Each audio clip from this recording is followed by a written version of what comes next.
उर्वरेण्यं भर्गो देवस्य धीमहि धियो यो नः प्रचोदयात्। ओम नमो भगवते वासुदेवाय। सभी बंधुओं को, मित्रों को मेरा सादर अभिवादन, प्रणाम। जैसा आप जानते हैं, भगवत गीता के 7वें अध्याय भगवत ज्ञान विज्ञान योग को निरंतर दे रहे हैं। आज इसका 3रा विवेचन है। भगवान इसमें कहते हैं, आगे के सूत्रों में बहुत कीमती बातें भगवान की होती हैं इस अध्याय के इस समय। वासना रहित, काम से रहित वीरों की वीरता और वीरत्व में, वीरों का वीरत्व तो हूं, मगर शब्द लगा दी क्या, वासना रहित और काम से रहित वीरों की वीरता और वीरत्व में हूं। इसको जरा गहराई से समझना होगा। क्या मतलब? कई दृष्टांत ऐसे हैं जीवन में जो हम रोज अनुभव करते हैं, जिससे स्पष्ट हो जाता है कि यदि व्यक्ति वासना में डूब जाए तो बड़े बड़े वीरता के काम कर देता है। जो कृष्ण भगवान कह रहे हैं, वो वीरता में जब हूं जब काम ना हो वासना में, तब मैं वो वीरता हूं। अगर वो है तो मैं वीरता फिर नहीं हूं। देखिए, आपने भी अनुभव किया होगा, यदि किसी व्यक्ति को आप नशा करा दें, जैसे शराब आदि पिला दें, वो बड़ा बहादुरी दिखाने लगता है। बिल्कुल मतलब क्या ना कर दूं, बड़ी बड़ी लड़ाई वो सह देगा। नशे में बड़ा बहादुर हो जाता है। जिनके सामने वो कभी बोल नहीं पाता, उनके सामने भी वो पता नहीं क्या क्या कह जाएगा। और देखिए, पुराने टाइम में जो हाथियों वगैरह के युद्ध होते थे, उसमें हाथियों को शराब पिलाई जाती थी, इसलिए कि उन्हें मरने का क्या ख्याल ही ना, इसलिए। तो बाबा तुलसीदास जी ने काम पीड़ा होगी कितनी बहादुरी दिखाई, उसको दोहराने की जरूरत नहीं है, सबको मालूम है उनके बारे में। तो काम वासना में यदि प्राणी भरा हो तो आपके मकान में भी वो प्रवेश कर जाएगा, इतना शक्तिशाली हो जाता है। अगर काम वासना से पीड़ित है तो आपके मकान में, तो इसका मतलब ये होता है कि पागलपन है। पागलपन में बल का कोई अर्थ नहीं। शायद आप जानते होंगे, भगवान महावीर स्वामी का जन्म का नाम क्या था? वर्धमान था। पहले उनका नाम वर्धमान था, बाद में दिया गया नाम है महावीर।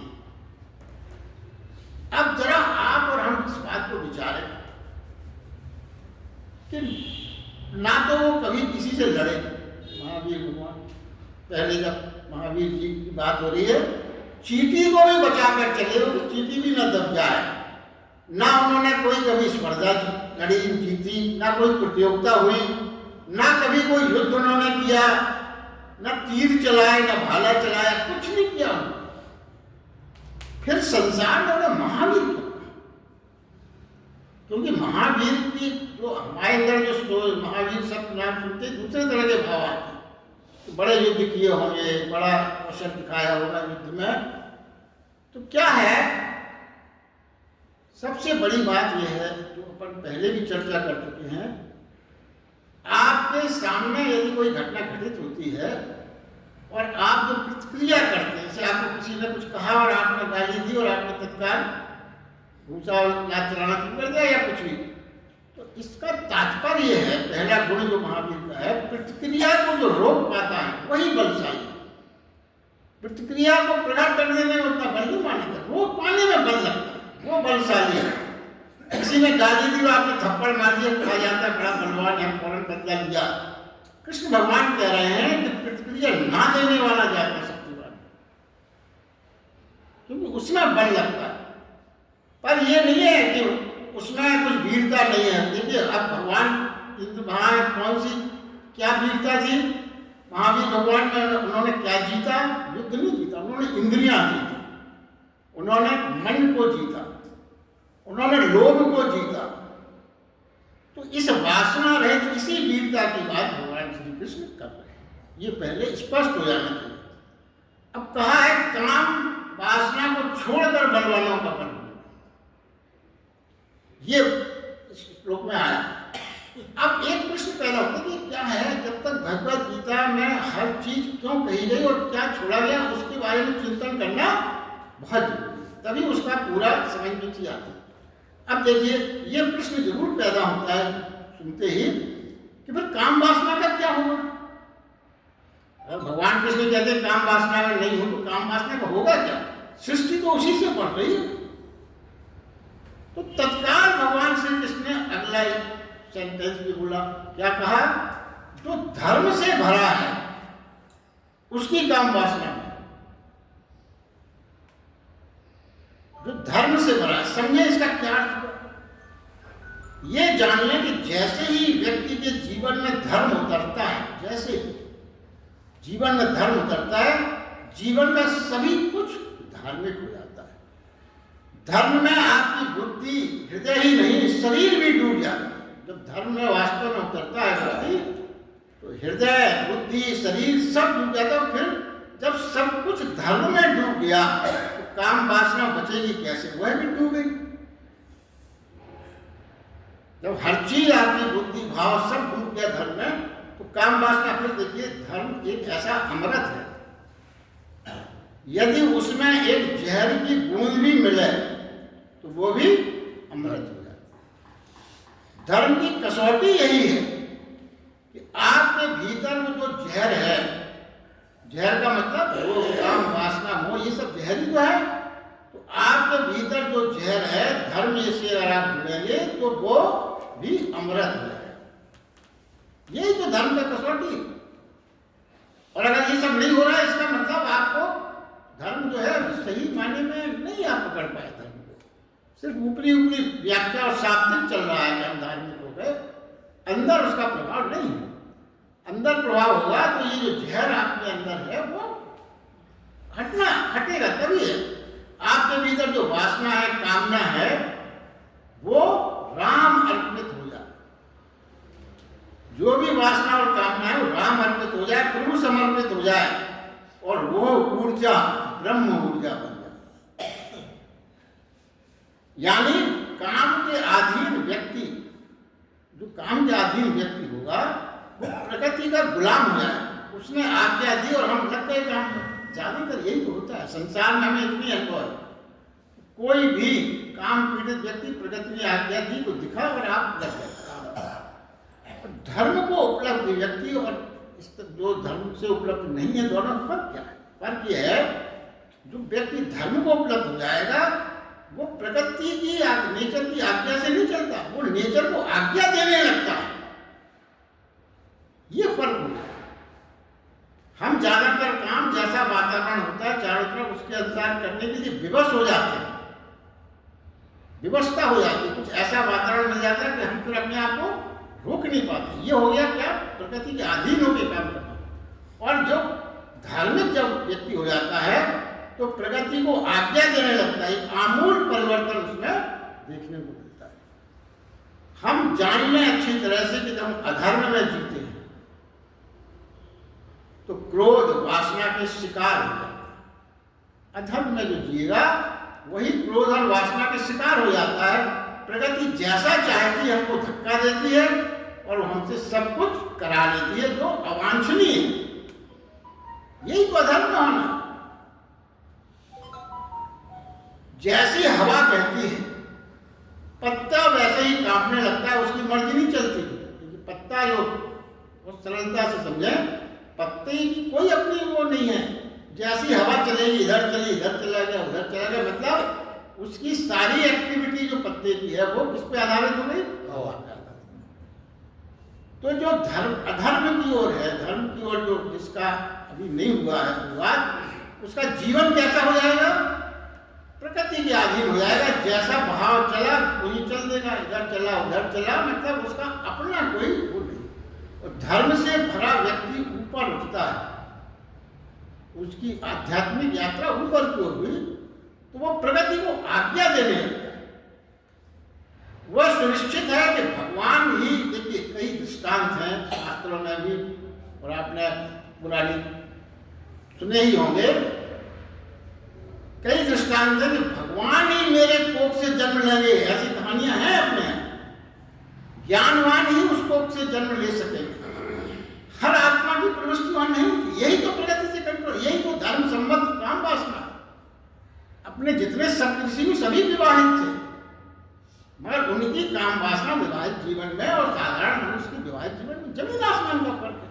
उन्होंने जिस विभूति को, जिस आत्मा को इस लायक समझा अपने कोकिला, उसी को प्रविष्ट कराया। करते रहो, किसी भी बात करें, इतनी सामर्थ्य सामान्य आदमी में थोड़ी। तो आत्मा की प्रविष्टि नहीं है। और धर्म की स्ट्रेंथ ये है कि वो चॉइस कर सके, अधर्म में ऐसा चॉइस करने का पावर नहीं होता। ये फर्क है। इसलिए आप देखो जितने भी ऋषि मुनि हुए, सबके यहाँ कितने धार्मिक और कितने, तो आत्मा ऐसा नहीं था, आत्मा और भी तैयार थी, मगर उन्होंने अलाउ नहीं किया। उनकी चॉइस है। जब तक वैसी आत्मा नहीं मिलेगी, हमारी द्वारा उसका जन्म नहीं दिया जा सकता। ये धर्म और उसकी बात है। अब देखिए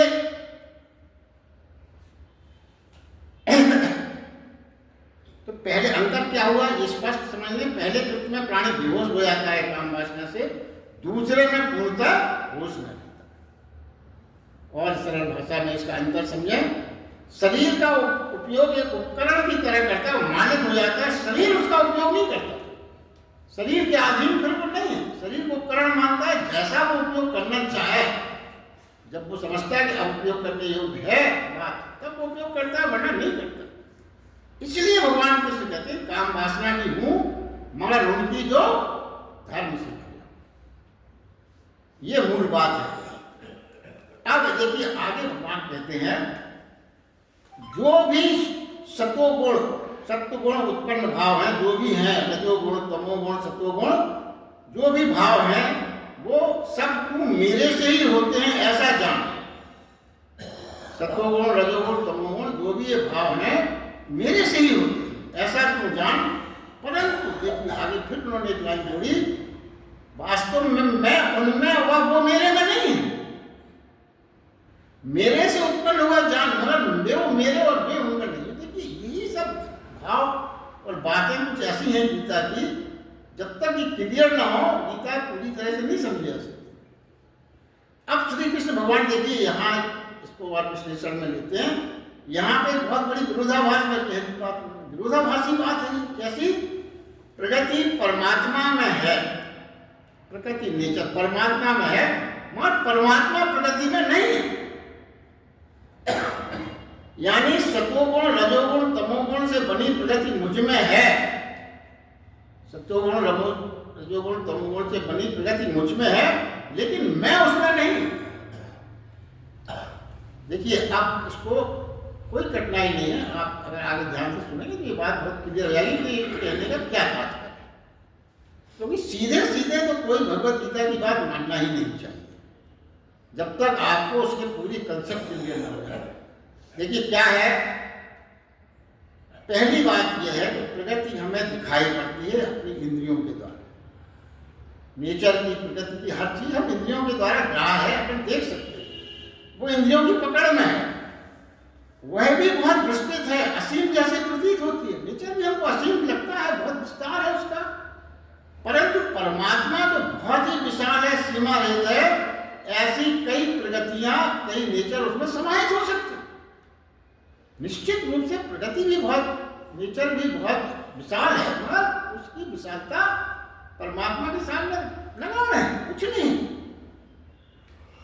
वो कहते हैं यानी सब कुछ मुझ में है, मगर मैं उनमें नहीं। समझें इस बात को, एक पॉइंट, कई पॉइंट से इसको समझाने का प्रयास है। विराट में क्षुद्र हो सकता है, मगर क्षुद्र में विराट नहीं हो सकता। छोटी चीज बड़े में हो सकती है, पर बड़ी चीज छोटे में समाहित नहीं हो सकती। जो परमात्मा में प्रवेश कर गया तो प्रगति उसमें होगी ही, मगर जो प्रगति के साथ खड़ा रह जाता परमात्मा उसमें नहीं होगा। ये कैसे, इसको फिर से समझिए। देखिए अब आप कल्पना कीजिए, एक बड़ा सर्किल है और एक छोटा सर्किल।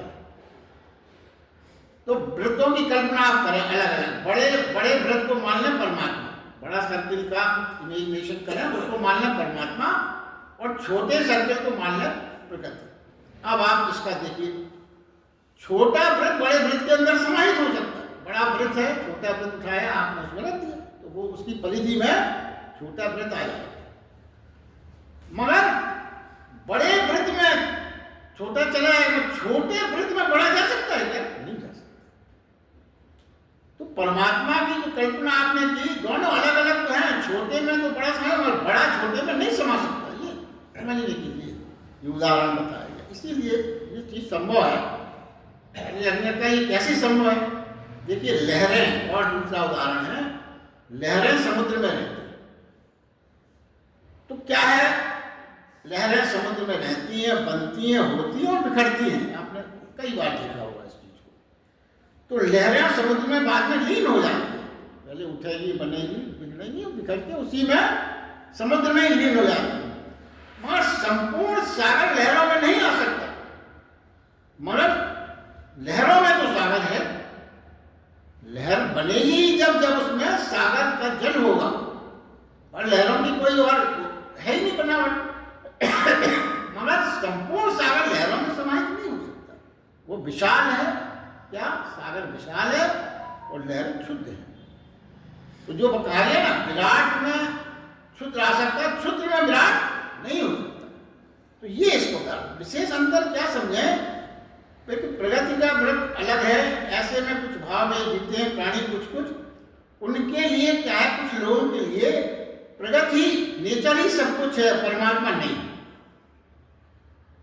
वो ये मान लेते हैं परमात्मा नहीं। कुछ प्रगति में रहते हुए परमात्मा में समाहित हो, ऐसा भाव रखते हैं।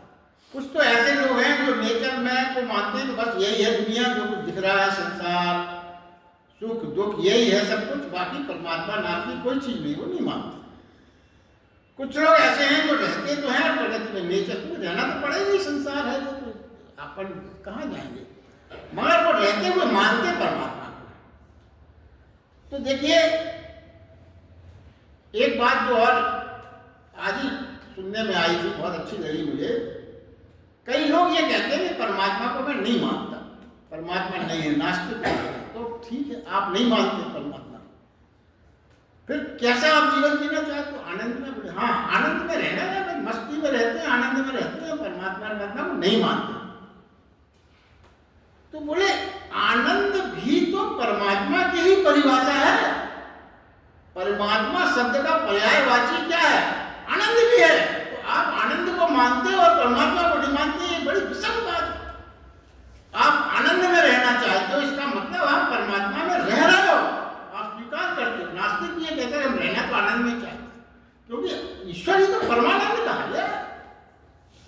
तो परमानंद, तो ये क्या है, एक ही शब्द के कई पर्यायवाची हैं, मगर उन्होंने पर्यायवाची का उपयोग कर रहे हैं। हमारे एक को कह रहे नहीं, तो उन्होंने इतना बढ़िया उदाहरण दिया। तो कई लोग अगर इसको इस तरह से कहते हैं ठेठ भाषा में कि हम पिता को नहीं मानते, मगर माँ के पति को मानते, माँ का पति को मानते और पिता को नहीं मानते। तो ये कैसे संभव है? इसीलिए व्यक्तिगत रूप से ये कहना है स्पष्ट कि बिना परमात्मा के तो कुछ हो ही नहीं सकता।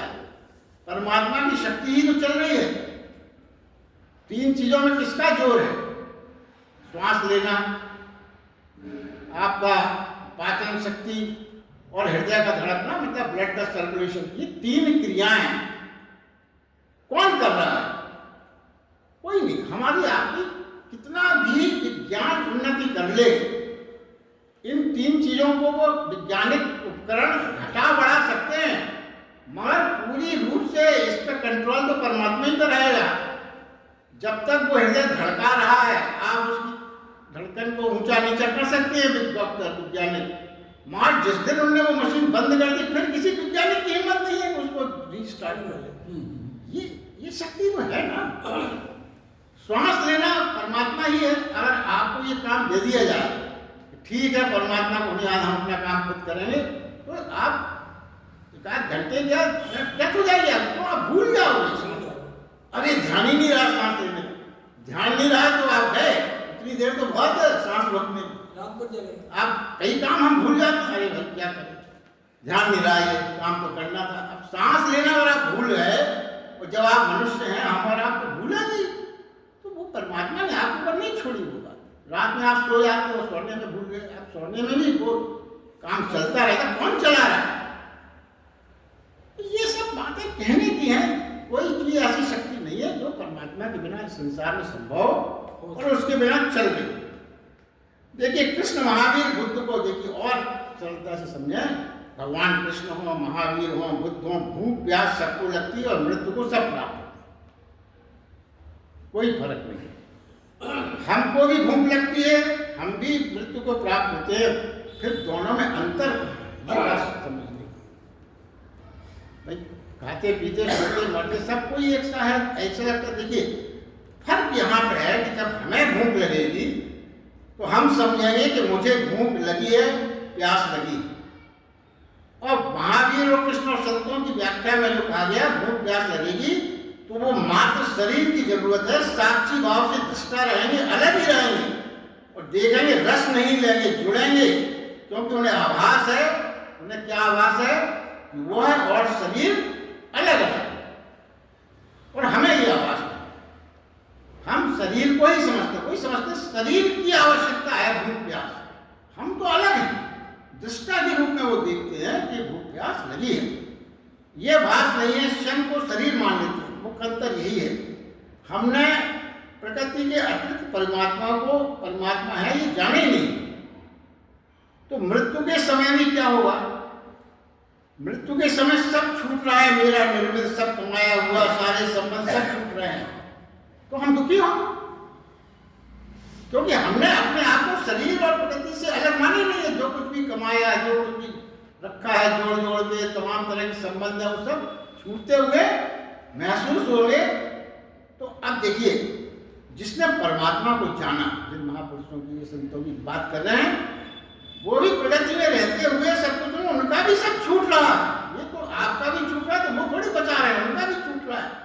उन्हें फर्क क्या है? क्योंकि उन्होंने परमात्मा को जाना है, हमने नहीं जाना। अंतर यही हो जाता है, वो महामिलन की प्रतीक्षा पूरी हुई इस भाव में उनकी मृत्यु, महामिलन की प्रतीक्षा का अवधि पूरी हुई इस भाव में उनकी मृत्यु होती है। प्रतीक्षा, और जब प्रतीक्षा पूरी हुई, महामिलन आने वाला है, तो उनकी मृत्यु आनंद में बदल जाती है। और वो हम नहीं कर पाते, क्योंकि हम परमात्मा को का भाषी नहीं है, हमको उनको है। यही फर्क, उन्हें अनुभूत होगी मृत्यु मिलन के लिए, घर वापसी की है। और यही कारण तो है कि क्राइस्ट सूली में चढ़ते हुए मुस्कुरा सके। अरे सूली में चढ़ने वाला व्यक्ति अल्लाह ही से मुस्कुरा रहा है, प्रसन्न है, क्यों? उसे मृत्यु से ज्यादा आनंद उस बात का लग रहा है कि हमारी मुलाकात अब हमारे परमात्मा से होने वाली है। तो दोनों की छूटेगी मृत्यु में, तो सबका जो संसारिक चीजें दोनों की छूटती है, उनकी भी छूटी, हमारी भी छूटी। एक जो फर्क है, ये मेन फर्क है। तो भगवान कृष्ण ये कहते हैं कि प्रगति में कितना भी खोजता रहे मुझे न पा सकेगा, कितना भी तुम संसारिक चीजों में खोजता रहे मुझे नहीं पा सकता। हाँ, मुझे पाले तो प्रकृति तो तुझको मिली हुई। देखिए, परमात्मा को पाने पर प्रकृति बिना प्रयास के ही मिल जाने वाली है, हर चीज आपको मिल जाएगी। लेकिन संसार में हर चीज को खोजने निकलते हैं, मगर प्रभु की अतिरिक्त हर खोज में हम लगे रहते हैं, प्रभु के अतिरिक्त हर खोज में लगे रहते हैं। तो इसीलिए क्या होता है कि हमें कुछ नहीं मिलता, कुछ नहीं मिलता। क्यों ये कहा गया कुछ नहीं मिलता? कि जो मिलेगा वो नष्ट हो जाएगा, इतना है। तो जब जो मिलना है वो नष्ट होना क्या है, इसका मतलब है कुछ नहीं मिलता। मिलना उसको कहते हैं जो मिलने पर कभी नष्ट ना हो।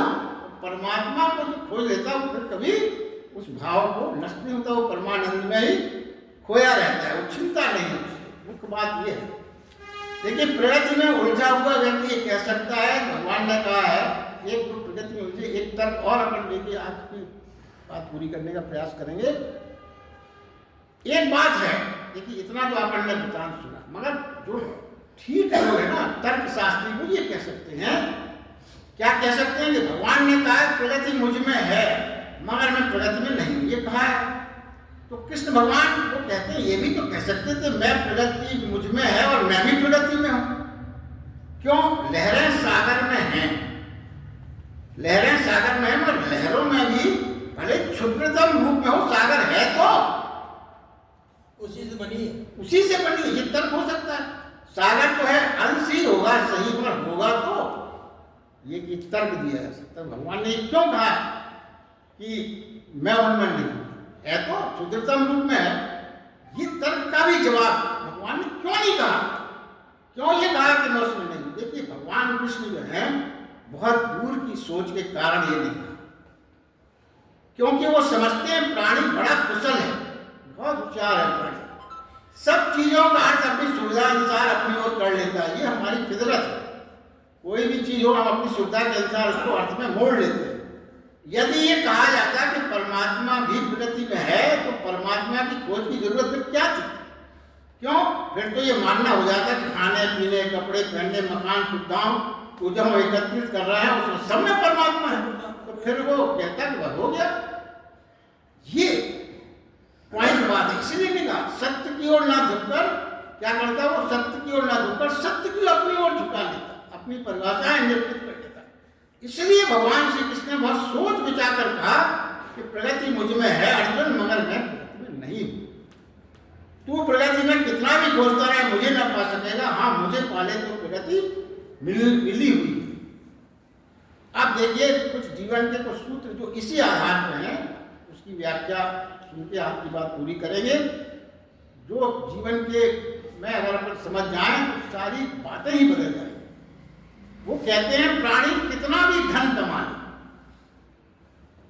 कितना भी धन खोज ले, धनी नहीं हो पाता। क्यों नहीं हो पाता? क्योंकि धन का अभाव हमेशा बड़े से बड़े अरबपतियों को भी धन का अभाव सताता है, क्योंकि उनसे ज्यादा धनी दिखता है। और ज्यादातर जो बहुत धनी होते हैं उनको अपने से धनी ही दिखता है, गरीब नहीं दिखता उनको। क्यों? उदाहरण की दृष्टि नहीं। तो प्राणी कितना भी धन खोज ले धनी नहीं हो सकता। प्राणी परमात्मा को खोज ले तो दरिद्रता भी धन बन जाती है। शॉर्ट में है, इसकी व्याख्या अपन ज्यादा नहीं कर रहे, आप अंदाज को लगा सकते हैं कहने का क्या है। यश कोई कितना भी खोजे, संसारिक यश यशस्वी नहीं हो सके, बड़े बड़े पद के लिए तहलका मचा रहता है। और वो कहते हैं कोई परमात्मा को खोज ले तो स्वतः यशस्वी हो जाए, संपूर्ण यश मिल गया उसको। कोई कितना भी संसार में प्रेम खोज ले नहीं मिलेगा, मगर प्रार्थना को खोज ले तो जीवन में प्रेम की सुगंध अपने आप आ जाएगी। सात्विक गुणों से आचरण से परिपूर्ण भी, देखिए ये बहुत महत्वपूर्ण बात है, सात्विक गुणों से आचरण से परिपूर्ण भी यदि परमात्मा को समर्पित नहीं है तो धार्मिक नहीं हो सकता। कितने भी आप सात्विक हो, मगर उस सात्विक भावों को यदि आपने परमात्मा को समर्पित नहीं किया तो धार्मिक नहीं हो सकता। क्यों? क्यों ये बात कही गई? सात्विक आचरण से भी सूक्ष्म अहंकार पोषित होता है कहीं ना कहीं, जो धार्मिकता को परे रखता है आपसे। सेवा, देखिए क्या मतलब हुआ, आप ये कहते ना मैंने ये कार्य किया, मैंने ये दान दिया, मैंने ये करुणा की, मैंने उसकी मदद की, सात्विक गुण आपके सब हैं, मगर जहां आपने उसको अपने अहंकार सूक्ष्म अहंकार से जोड़ा तो फिर वो धर्म से अलग। इसलिए वो कहते हैं कि सेवा करो, मगर सेवा के भाव मैंने किया नहीं, परमात्मा को समर्पित। सेवा मात्र से व्यक्ति धर्म में नहीं बढ़ता। इसीलिए पश्चिम के जो क्रिश्चियन उन्होंने वो सेवा ही को मानते हैं, मगर अपने यहाँ सनातन धर्म में स्पष्ट कहा गया है सेवा मात्र से कोई व्यक्ति धर्म से नहीं बढ़ता। धर्म से भरोगे तो सेवा तो स्वतः होने लगेगी, फिर आप वही काम कर ही पाओगे जो सेवा की परिभाषा के अंतर्गत आती है। रजोगुण तमोगुण तो बुरा लगता है सुनने में, आप कह भी सकते हो, कोई पाप करता है परमात्मा प्रवेश कर पाता है, मगर सारे विकार अहंकार सब जल जाते हैं, ये बात अलग है। मगर सात्विक गुणों को भी छोड़ने की बात कही, गुणातीत में तीनों गुण छोड़ने की बात कही गई। गुणातीत होने में तो सात्विक गुणों को सत्व गुण को छोड़ने की बात की व्याख्या की गई। क्यों? उनको उस गुण को भी प्रभु को समर्पित करने से करे। और देखिए नीति जो है, नीति और धर्म, नीति कहती है क्या? कर्म ठीक करो, आचरण को बदलो, यही सिखाया जाता है ज्यादातर। और धर्म कहता है प्रभु में प्रवेश कर लो तो तेरे कर्म आचरण विचार स्वयं और स्वतः बदल जाएंगे, कुछ करने की जरूरत नहीं है। समर्पण करो, परमात्मा की नजर उठाने मात्र से परिवर्तन प्रारंभ हो जाता है। नजर उठाने मात्र से परिवर्तन प्रारंभ हो जाता है। कोई उसमें वो नहीं। देखिए एक बार एक कहानी छोटी सी है। भगवान बुद्ध के यहाँ एक महिला आई, उसका लड़का मर गया था। वो उसने आके सुबह सुबह ही खड़ी हो गई और महिला अपने बच्चे की डेड बॉडी लेके आ गई। बोले हमने सुना तुम भगवान हो, परमात्मा हो, उसको जिंदा हम नहीं मानते। अब खड़ा उनके शिष्य वगैरह भी बड़े वो कि पता नहीं ऐसे जवाब देते भगवान बुद्ध ने कहा नहीं हम इसको जिंदा कर देंगे, हमें कुछ दवाई बनाना पड़ेगी, उसमें एक चीज भर तुम ला दो व्यवस्था, बाकी हम सब क्या लाना। बोले तुम बस्ती में जाओ और सरसों के बीज लाना। बोले ये कौन सा कठिन काम। बोले नहीं मगर सरसों के बीज उसी घर से लाना जिसके घर में कभी कोई मृत्यु ना हो, पूछ लेना। ठीक है। अब वो गई, घर घर में पूछा, सबने कहा सरसों के बीज तो बहुत है मगर मृत्यु तो हमारे यहाँ हुई, फला फला कहीं। तो वो शाम तक भटकती रही और फिर क्या है उसको अपने आप समझ में आ गया कि मृत्यु की क्या उसकी मनोदशा हुई। वो आके पैरों में गिर गई और उसने कहा महाराज मुझे सब समझ में आ गया, मृत्यु तो अकाट है, समय की आदि शक्ति होना मेरी ये, मैं अपनी ये मांग के मेरे पुत्र को जीवित कर दो, छोड़ दो, और जितने दिन मृत्यु नहीं आई जीवन काट में समझा दो। तो सुबह जिस महिला ने जिद की थी कि मेरे बच्चे को जिंदा कर दो, शाम को वो भिक्षुणी हो गई। उसने उनसे दीक्षा ले ली। तो क्या है परमात्मा की तरफ आप मुड़े तो सारी चीजें अपने आप सुधार में आ जाती। इतना फर्क है इन चीजों में। और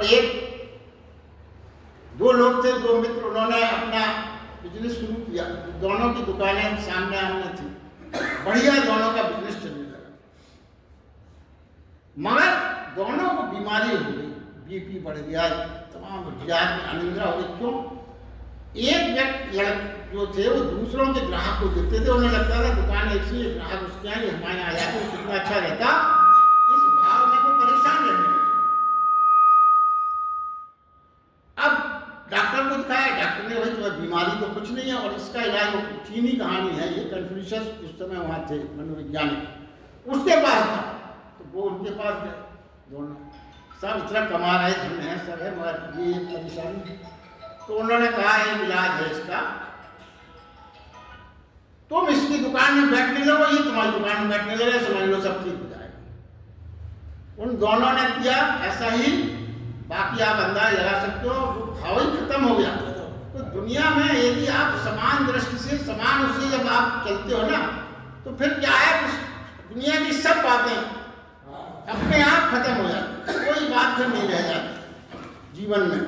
क्या हो जाता है, क्या भाव आ जाता है, सब अपने हैं और सब अपना है और सब विराट अपना है। ये भाव आते ही जीवन की सारी समस्याएं पूर्ण हो जाती हैं। आज के लिए बस इतना ही। बहुत बहुत धन्यवाद।